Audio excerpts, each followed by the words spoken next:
potential investors from coming in. Ako kung talagang ma-identify natin ngayon din, talagang lumitaw 99.9, ito talagang gusto ng mga investors.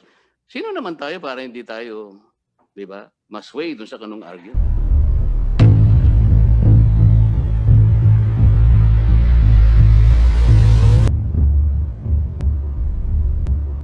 We cannot see in the provision of the Constitution that we will vote separately. Walang nakalagay doon. Maski bali-baligtarin mo yung Article 12, Section 1, Constitution. Ikaw na rin ang nagsabi kanina na pati nga yung pagbuo ng Constituent Assembly, wala ngang nakalagay dyan eh. Di ba? Much less, voting separately, hindi sinasabi dyan. Kung akong tatanungin mo, mas gusto ko joint. Mas madali yun eh. Bakit ka mo? Eh kung halimbawa, nagawa na natin ang natin gawin dito, tapos na tayo, okay na tayong lahat, bumoto tayo, nakuha natin ang 3/4. Pagdating sa kabila, ang nakuha niya lang 1/4. Edi wala rin tayong nagawa. Yeah, Kaya sinasabi ko kanina, maybe you should have sounded off your counterpart in the Senate kung talagang makukuha nila yung 3/4. Kahit na voting separately, papayag ako. Pero sabihin nila sa atin, meron talaga silang 3/4. Kasi kung halimbawa, sabi, boss, anong gawin ko dito? 1/4 lang kami. Eh, ba't pa tayo nagtatangka ng pagbabago dito? Eh, wala rin pala silang madi-deliver doon. Pero kung joint voting, sabi nga ni Congressman Fortun, 24 lang sila, 304 yata tayo. Kunin natin ang 75% ng total na yon, sigurado tayo. So anyway, the Constitution does not categorically say na yung mga tayo, magboboto tayo ng separately. Ba't natin sinasabing separately? Ba't hindi natin tanggapin? Joint voting ito. Well, Deputy Speaker, I fully respect your opinion, but that is a position that is not being shared by this representation, the chairman of this committee, including that of the Speaker, which is the author of the resolution of both houses of Congress. Number 2. In fact, we consider the nature of our present Congress today, which is a bicameral Congress. So if we proceed proposing amendment to the Constitution using our constituent power and treat this as in the process an ordinary bill, except that a more stringent vote is needed, the 3/4 vote of all members of Congress voting separately. So the comparison is, if we treat an ordinary legislation as voting separately in both houses of Congress, how can we have a less stringent requirement on proposing amendment to the Constitution? And that was the very nature of a bicameral Congress right now. Noon kasi nagkaroon tayong hindi bicameral kundi unicameral Congress, and that's why the voting then was joint. But since we have a bicameral Congress, we cannot make less of a stringent voting in voting jointly than what we have now in proposing amendment to the Constitution. But I fully respect your opinion, Deputy Speaker, may tatay. Deputy Speaker Marcoleta. No, sinasabi ko lang para magtagumpay tayo. Mas maganda kung joint voting na lang i-advocate natin. Mas mahirap kasi yung separate voting. Tingnan mo if we start as a constituent assembly, I think I read a particular case here, the case of Tolentino versus Comelec. If Congress transforms itself into a constituent assembly, all the members become component elements of a constituent assembly. In other words, forget about being senators, forget about being congressmen. You are all equally considered as component elements of a constituent assembly. We don't talk of a bicameral assembly then. It is a constituent assembly. Kaya ang gagawin na nga, magsasama dapat yun Kaya ang voting, walang sinasabi, voting separately. Kung joint voting yon, reports naman ang kailangan talaga. Very stringent. Nakapag-comply na tayo dun sa stringent requirements in revising a constitution. But in the manner of voting, palagay ko, bonus na natin yon kung joint voting. Kasi mas madali nating makuha yung 3/4 kaysa doon sa Senado. What is 3/4 in the Senate, Mr. Chair? 18 senators. They will only work for at least 7 senators. Para itong gagawin natin, ma-override nila. What if hindi sila nakakuha ng 3/4? O di, halimbawa, inabot tayo ng isang buwan dito, Mr. Chair. Napagdebate natin mabuti. Pagkatapos, pagdating doon, 1/4 lang sila. Yung tanong ko, what happens? As I've said, Deputy Speaker, the circumstance obtaining before then is different from what we have now. We have a bicameral Congress, and an ordinary legislation is being voted upon separately. I think it would be absorbed if a proposed amendment to the Constitution would be treated less stringently. So yan ang aking position, but I respect your position. My discomfort in the present discussion is the inability of all the presenters to make us believe that amending the restrictive provisions of the Constitution is the way forward. I have not heard any of the presenters, Mr. Speaker, that they have at least asked the potential investors, whoever they are, the current and potential investors, did they talk to them? Did they ask them what they really wanted? Because probably we're not getting enough foreign direct investments because of the traffic, because of the high cost of electricity, because probably they think that peace and order is very unstable in this country, and probably the high cost of doing business in this country. These are all the things that they should have considered. I have not heard any of them, Mr. Chair, that they have probably made a survey. And in the survey, it's 99.9% the potential investors really wanted, okay, to amend the Constitution, specifically, which part? The part which they wanted to buy our lands? Sana ganun sa... Mr. Chair, sa ngayon, it's very much under speculation. Why is it that the most important people or respondents that should have been asked are absent? Sila yung iniimbita natin eh. Is it not correct for us to be able to ask them first? Ano ba talagang gusto nyo para kayo makapag-invest ng marami dito sa bansang Pilipinas? Para matalo namin ang Vietnam. Ano ba talagang gusto nyo? O sabi nila, ayaw namin sa inyo kasi matraffic kayo eh. O hindi na natin i-amend ang Constitution. Mr. Chair, ang nakalulungkot, sinasabi nating lahat, the economic presenters, sinabi nila, tayo ay masyado tayong malayo sa Vietnam. Tingnan mo ang yung performance natin on foreign investors. We are lagging behind. Ganito, lahat. And I believe so, na siguro talagang tayo ang pinakakulelat, Mr. Chair. But we have not asked them, is it really the economic provisions, the factors or the main reasons why there is a sluggish entry or inflow of foreign investment in this country? Yun po yung nakita ko. Wala pong nag-present ng ganun.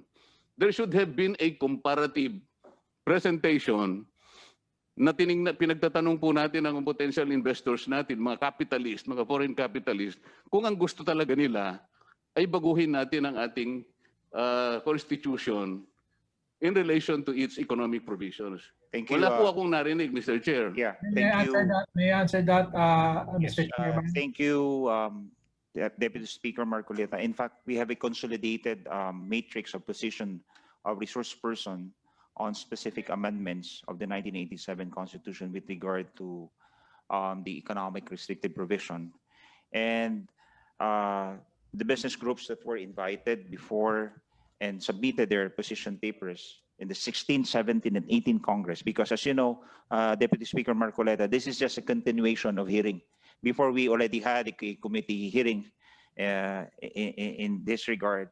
And just to cite some of the business groups that submitted their position papers, AmCham, the American Chamber of Commerce, Mr. John Forbes. They agree with the changing of the economic provisions of the 1987 Constitution. Even though the Philippines has experienced an increase in foreign investment in recent years, it still pales comparison with more affluent neighbors in this regard. However, it takes the position that there's no need to allow foreign ownership of lands extending the years of leasing lands may already suffice for purposes of investment. Joint Foreign Chambers of the Philippines said they are amenable to removing restriction without condition for investment climate policy reform. This is to permit more capital to flow into the Philippines to increase the rate of GDP growth. Employment also agrees with 100% ownership of lands. Makati Business Club agrees with the lifting of restriction and or putting lower barriers to trade and investment, and states that in competitive global economy, any barrier should be subject to modification and specific restrictions should be left to the legislature. Management Association of the Philippines agrees with the removal of the equity restriction. Mr. Peter Wallace, the President, Business Forum, recommends the removal of the economic restriction allowing foreign ownership. So we can cite so many positions of the resource person that was invited before, coming from the business groups, players in our economic sectors, and those who participate in our national patrimony, and they are submitted all their positions paper before this committee. At any rate, Deputy Speaker, we will invite them again. Mr. Chair, Yes. I read that part already. Most of them are domestic groups. Well, siguro ang kaiba lang American Chamber. Pero ilan sila? Ilang Amerikano ang nag-invest dito? Ang sinasabi natin, let us talk to the potential investors worldwide. Hindi lamang kukunting Amerikano na nagsabi na ganito yung gusto nating gawin. We are Yes, not... the joint foreign chambers of the Philippines is composed of James Wilkins of the American Chamber of Commerce of the Philippines, Daniel Alexander, the President of Australia New Zealand Chamber of Commerce of the Philippines, Julian Payne, the President of the Canadian Chamber of Commerce of the Philippines, Nabel Francis, European Chamber of Commerce of the Philippines, Kichi Matsunaga, Japanese Chamber of Commerce and Industry of the Philippines, and Ho Ik Lee, Korean Chamber of Commerce, and Evelyn Nang, the Philippine Association of Multinational Companies President, Regional Headquarters. So these are multinationals in the joint. Wag ho kayo mag-alala. Yeah, I-invite but to- these are not the representative potential investors. Yun ang ating sinasabi rito. Mr. Chair, we are proposing to amend our fundamental law. It should have been backed up by a well-researched study presented by a group involving potential investors worldwide. Not only a few Americans or a few Australians and a handful of Japanese or Koreans and Chinese. Thank you very much.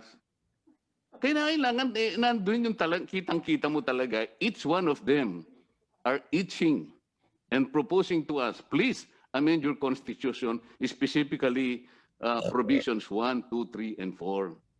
Kasi tayong lahat, sinasabi natin, kailangan po nating i-amend. Baligtad po parang nga nangyayari, we are putting the Carabao ahead of the cart. Well, I think Deputy Speaker Marcoleta, in all of the research person that we have asked to present, they have their own position papers and back up with the data and analysis of their study. In fact, one that was presented by Kong Joey Zaceda was the study by OECD and the World Bank, where it shows that those restrictive countries, restrictive economy tends to receive less foreign direct investment or inflows of foreign capital. So yun siguro po yung hinahanap mo. And we have an OECD study that shows the flows of foreign direct investment. I fully understand your point that we need to invite the players, to invite the players in the economic sector as well as those who want to participate in our national patrimony and come up with their position on what provision in the constitutions should be lifted so that they be encouraged to participate. Mr. Chair, Yes. kanina yung ating from the DILD, he presented his report, and he touched base with so many sectors of our population. And he came up with this list.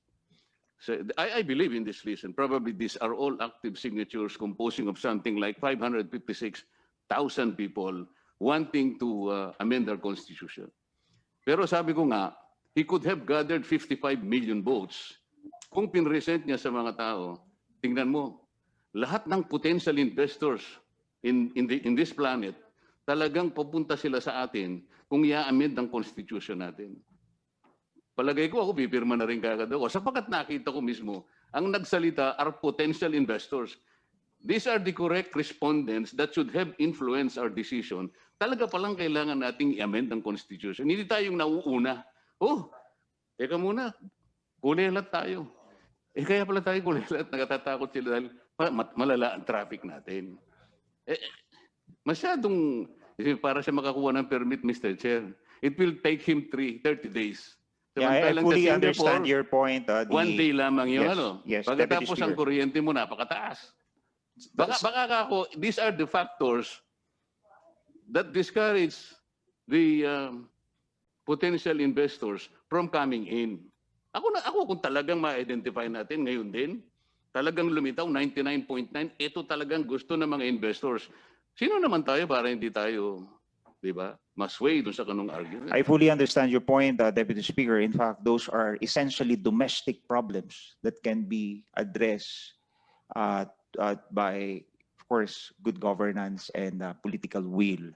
But you're speaking of restrictive economic provisions of the Constitution that can only be resolved through constitutional amendments. Those areas, you need not resort to constitutional amendment by solving the traffic and the high cost of electricity. But these sectors and areas of concern, restrictive economic provision really calls for a meaningful constitutional reform by lifting the said provisions. Mr. So Chair, you may proceed. I'm only trying to explain that Yes. gusto nating palabasin the chief factors talaga kaya natin inamend ang Constitution. Ini-encourage tayo talaga ng potential investors kasi ang talagang ina-amend lang natin are economic provisions. Kaya ko lang naman nasasabi ang traffic. Baka naman doon sila natatakot. Baka naman natatakot sila sa kuryente. Gusto ko lang linawin kasi baka mamaya misinterpret ninyo ako na i-amend natin ang Constitution because gusto nating masolve ang traffic. Hindi ganon. Salamat, Tatay Dante Marcoleta.